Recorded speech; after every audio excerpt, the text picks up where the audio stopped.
Hello everyone, welcome to our job study channel. This is Nargis. তোমাদের আরো একবার স্বাগত জিকে ভান্ডার সিরিজে। আমাদের আজকে জিকে ভান্ডার সিরিজের ক্লাস নাম্বার 3। এখানে আজকে আমরা পশ্চিমবঙ্গ সম্পর্কে আরো বিস্তারিত জানবো এবং এমসিকিউ সলভ করব। সো চলো আমাদের ফার্স্ট কোশ্চেন কি আছে দেখে নিই।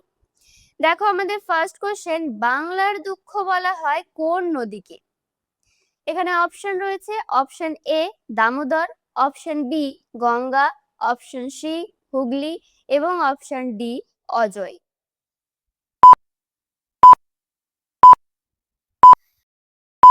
রাইট অ্যান্সার হবে অপশন এ দামোদর। দামোদরকে বলা হয় বাংলার দুঃখ বা sorrow of Bengal. Sorrow of Bengal বা বাংলার দুঃখ বলা হয় তাহলে কোন নদীকে? দামোদর নদীকে। আমরা এখানে দুটো ওয়ার্ডই মনে রাখবো, একটা হচ্ছে বাংলার দুঃখ আর একটা হচ্ছে sorrow of Bengal. Next question দেখো, পশ্চিমবঙ্গের কোন জেলায় সবচেয়ে বেশি বৃষ্টিপাত হয়? ভেরি ইম্পর্টেন্ট কোশ্চেন একটা। পশ্চিমবঙ্গের কোন জেলায় সবচেয়ে বেশি বৃষ্টিপাত হয়? Option A Darjeeling, option B Jalpaiguri, option C Alipurduar, option D Uttar Dinajpur.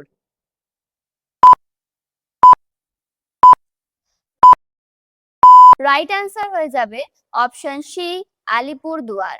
আলিপুরদুয়ারে সবচেয়ে বেশি বৃষ্টিপাত হয়। এখানে আমরা আরেকটা জিনিস মনে রাখবো, এই আলিপুরদুয়ার কালজানি নদীর উত্তর তীরে কিন্তু অবস্থিত। তাহলে কোন নদীর তীরে অবস্থিত? কালজানি নদীর উত্তর তীরে এই আলিপুরদুয়ার অবস্থিত। এই পয়েন্টটা আমরা মনে রাখবো। নেক্সট কোয়েশ্চেন দেখো, পশ্চিমবঙ্গের জলবায়ু কোন জলবায়ুর অন্তর্গত? এটাও খুব ইম্পর্টেন্ট একটা কোশ্চেন। পশ্চিমবঙ্গের জলবায়ু কোন জলবায়ুর অন্তর্গত? অপশন এ নিরক্ষীয় জলবায়ু, অপশন বি ক্রান্তীয় মৌসুমী জলবায়ু, অপশন সি ভূমধ্যসাগরীয় জলবায়ু, অপশন ডি সাইবেরিয়ান জলবায়ু।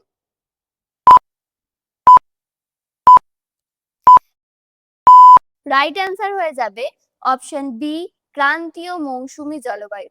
তাহলে পশ্চিমবঙ্গের জলবায়ু ক্রান্তীয় মৌসুমী জলবায়ুর অন্তর্গত।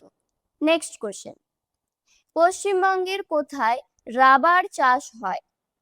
Option A Purulia, option B Bankura, option C Malda, option D Jalpaiguri.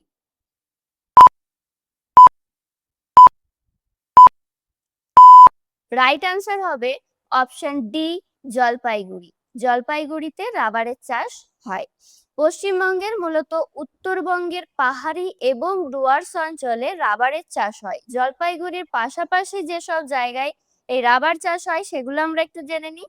Alipurduar, জলপাইগুড়ির পাশাপাশি আলিপুরদুয়ারেও কিন্তু রাবারের চাষ হয়। এছাড়া হয় কোচবিহারে। কোচবিহার এবং দার্জিলিং এর যে পাদদেশীয় অঞ্চল সেখানেও কিন্তু রাবারের চাষ হয়। তাহলে পশ্চিমবঙ্গে জলপাইগুড়িতে রাবারের চাষ হয়, তার পাশাপাশি আলিপুরদুয়ার, কোচবিহার এবং দার্জিলিং এর যে পাদদেশীয় অঞ্চল সেখানেও কিন্তু রাবারের চাষ হয়। নেক্সট কোশ্চেন দেখো, পশ্চিমবঙ্গের কোন শহরকে উত্তর পূর্ব ভারতের প্রবেশদ্বার বলা হয়? Very important question. পশ্চিমবঙ্গের কোন শহরকে উত্তর পূর্ব ভারতের প্রবেশদ্বার বলা হয়? Option A Raiganj, option B Siliguri, option C Malda, option D Jalpaiguri.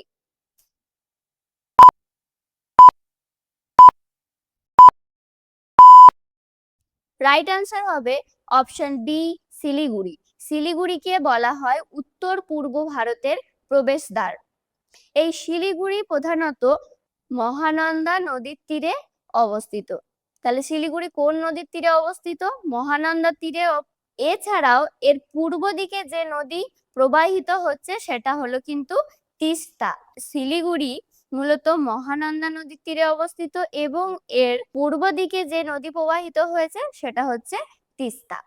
Next question দেখো, পশ্চিমবঙ্গের প্রথম মুখ্যমন্ত্রীর নাম কি? Very important question. পশ্চিমবঙ্গের প্রথম মুখ্যমন্ত্রীর নাম কি? Option A doctor Bidhan Chandra Roy, option B doctor Prafulla Chandra Ghosh, option C Prafulla Sen, option D Ajoy Mukherjee.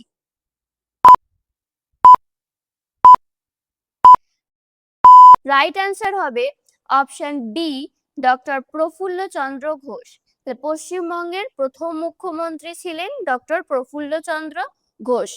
তিনি 1947 সালের 15ই আগস্ট ভারতের স্বাধীনতার পর রাজ্যের প্রথম মুখ্যমন্ত্রী হিসাবে কিন্তু দায়িত্ব গ্রহণ করেন এবং 23শে জানুয়ারি তিনি 1948 সাল পর্যন্ত এই দায়িত্ব পালন করেন। তাহলে 1947 থেকে 1948 এই সময়কালটা কিন্তু তিনি এই দায়িত্ব পালন করেন এবং তিনি পরবর্তীতে আবারও মুখ্যমন্ত্রী হিসাবে দায়িত্ব পালন করেন।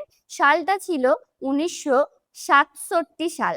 1967 সালে 2 নভেম্বর তিনি আবার এই দায়িত্ব পালন করেন এবং 20 ফেব্রুয়ারি 1968 সাল পর্যন্ত এই দায়িত্ব পালন করেন। পশ্চিমবঙ্গের দ্বিতীয় মুখ্যমন্ত্রীকে, এটাও কিন্তু খুব একটা ইম্পর্টেন্ট কোশ্চেন। পশ্চিমবঙ্গের প্রথম মুখ্যমন্ত্রীর পাশাপাশি কিন্তু পশ্চিমবঙ্গের দ্বিতীয় মুখ্যমন্ত্রীর নামটাও আমাদেরকে মনে রাখতে হবে। দেখো অপশনে রয়েছে অপশন এ ডক্টর বিধানচন্দ্র রায়, তিনি হলেন কিন্তু পশ্চিমবঙ্গের দ্বিতীয় মুখ্যমন্ত্রী।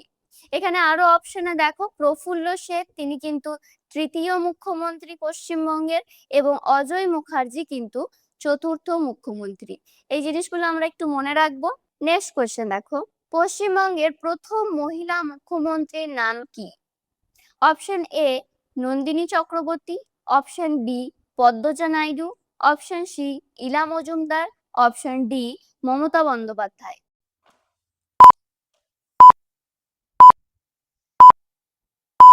রাইট অ্যান্সার হবে option D Mamata Bandyopadhyay. Mamata Bandyopadhyay 20 May 2011 সালে এই দায়িত্ব গ্রহণ করেন এবং 8ই মে 2026 পর্যন্ত তিনি এই দায়িত্ব পালন করেন।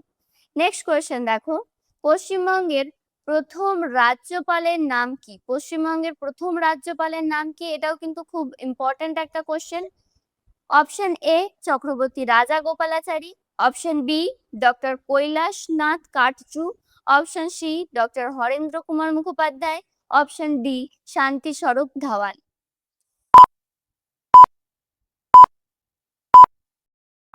রাইট অ্যান্সার হবে অপশন এ চক্রবর্তী রাজা গোপালাচারী। পশ্চিমবঙ্গের তাহলে প্রথম রাজ্যপালের নাম আমরা জানলাম চক্রবর্তী রাজা গোপালাচারী। ভারত স্বাধীন হওয়ার পর 1947 সালের 15ই আগস্ট তিনি এই দায়িত্ব পালন করেন এবং 1948 সালের 21শে জুন পর্যন্ত কিন্তু তিনি এই দায়িত্ব পালন করেন। নেক্সট কোয়েশ্চেন দেখো, পশ্চিমবঙ্গের প্রথম মহিলা রাজ্যপালের নাম কি?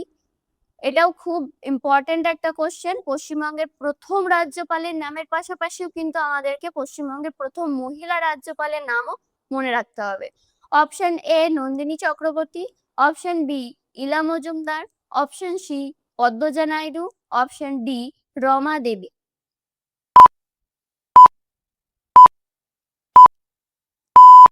রাইট অ্যান্সার হবে অপশন সি পদ্মজা নাইডু। পদ্মজা নাইডু হলেন পশ্চিমবঙ্গের প্রথম মহিলা রাজ্যপাল। তিনি দীর্ঘ 11 বছর এই রাজ্যপালের দায়িত্ব পালন করেন। 1956 থেকে 1967 সাল পর্যন্ত তিনি এই দায়িত্ব পালন করেন। নেক্সট কোশ্চেন দেখো, পশ্চিমবঙ্গের রাজ্যসভার আসন সংখ্যা কত? এই জিনিসগুলো কিন্তু আমাদেরকে মনে রাখতে হবে। রাজ্যসভার আসন সংখ্যা, লোকসভার আসন সংখ্যা, এই বিষয়গুলো কিন্তু আমাদেরকে মনে রাখতে হবে। তাহলে এখানে অপশন এ 14টি, option B 15, option C 16, option D 17।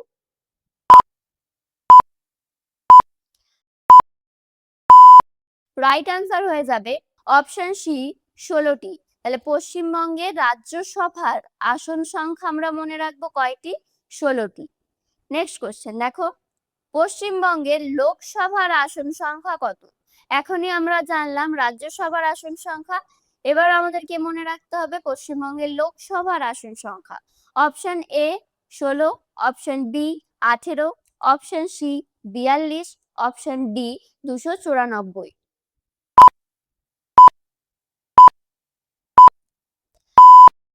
Right answer হবে অপশন সি 42টি। তাহলে পশ্চিমবঙ্গের লোকসভার আসন সংখ্যা 42টি। নেক্সট কোয়েশ্চেন দেখো, পশ্চিমবঙ্গের বিধানসভার আসন সংখ্যা কত? Option A 105, option B 118, option C 142, option D 294।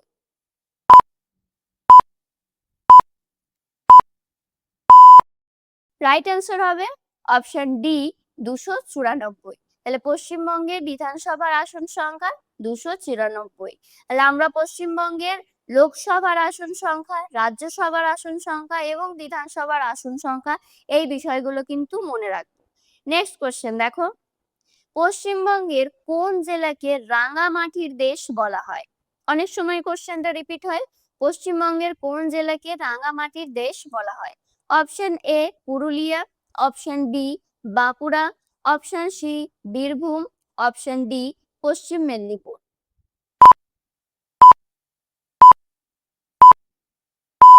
Right answer হবে অপশন সি বীরভূম। বীরভূমকে বলা হয় রাঙামাটির দেশ বা লাল মাটির দেশ।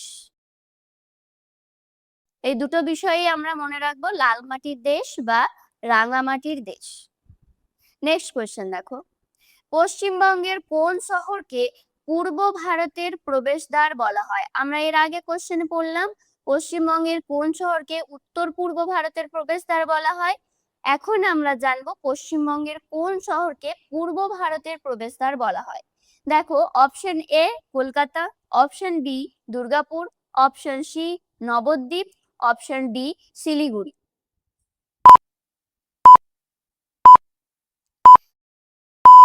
রাইট অ্যান্সার হয়ে যাবে অপশন এ কলকাতা। কলকাতাকে বলা হয় পূর্ব ভারতের প্রবেশদ্বার।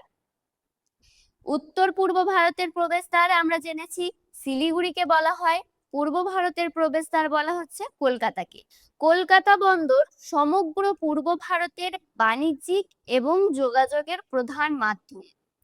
পশ্চিমবঙ্গের পাশাপাশি বিহার, ঝাড়খণ্ড, উড়িষ্যা এবং তার পাশাপাশি নেপাল, ভুটান, বাংলাদেশ এই দেশগুলির আমদানি রপ্তানি কিন্তু এই কলকাতা বন্দরের ওপরেই নির্ভরশীল। তাই পশ্চিমবঙ্গের এই কলকাতাকে বলা হয় পূর্ব ভারতের প্রবেশদ্বার। নেক্সট কোয়েশ্চেন দেখো, নদিয়া জেলার সদর শহর কোনটি? Option A Kalyani, option B Shantipur, option C Ranaghat, option D Krishnanagar.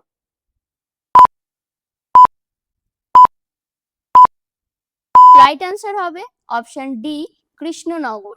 কৃষ্ণনগরকে বলা হয় নদিয়া জেলার সদর শহর।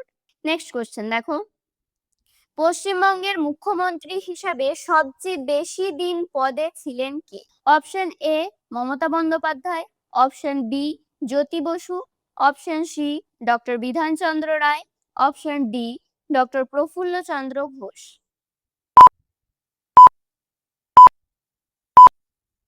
রাইট অ্যান্সার হবে অপশন বি জ্যোতি বসু। জ্যোতি বসু ছিলেন পশ্চিমবঙ্গের সবচেয়ে বেশি দিন পদে থাকাকালীন মুখ্যমন্ত্রী। তিনি 1977 সালে এই পদে দায়িত্ব গ্রহণ করেন এবং 2000 সাল পর্যন্ত কিন্তু এই দায়িত্ব পালন করেন, অর্থাৎ 23 বছর তিনি এই মুখ্যমন্ত্রীর দায়িত্ব পালন করেছেন। নেক্সট কোশ্চেন দেখো, পশ্চিমবঙ্গের প্রথম মেডিকেল কলেজ কোনটি? Option A Kolkata medical college, option D Nilratan Sarkar medical college, option C RG Kar medical college, option D AIIMS Kalyani.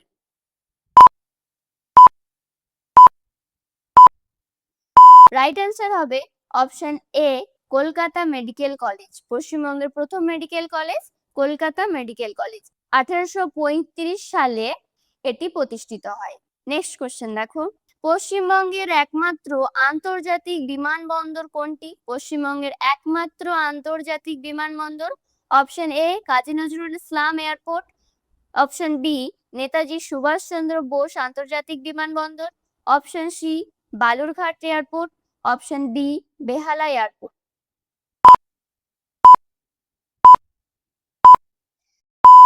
Right answer হবে অপশন বি নেতাজি সুভাষচন্দ্র বোস আন্তর্জাতিক বিমানবন্দর। এটাই হলো কিন্তু পশ্চিমবঙ্গের একমাত্র আন্তর্জাতিক বিমানবন্দর। নেক্সট, পশ্চিমবঙ্গের বৃহত্তম রেল স্টেশন কোনটি? Option A Howrah junction, option B Sealdah junction, option C Kharagpur junction, option D Bardhaman junction. এখানে রাইট অ্যান্সার হবে option A Howrah junction. Howrah junction হলো পশ্চিমবঙ্গের বৃহত্তম রেল স্টেশন। নেক্সট, পশ্চিমবঙ্গের ইস্পাত নগরী কাকে বলা হয়? Option A Asansol, option B Durgapur, option C Howrah, option D Bardhaman.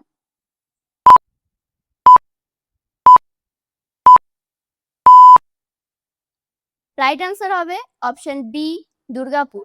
দুর্গাপুরকে বলা হয় পশ্চিমবঙ্গের ইস্পাত নগরী। আজকে এই পর্যন্তই। যারা এখনো সাবস্ক্রাইব করনি, ক্লাসগুলো যদি ইউজফুল মনে হয় চ্যানেলটা সাবস্ক্রাইব করে নিও। আর যারা ক্লাস ফলো করছো, সাবস্ক্রাইব করেছো, তাদেরকে অনেক ধন্যবাদ। দেখা হচ্ছে নেক্সট ক্লাসে। সবাই ভালো থেকো, সুস্থ থেকো।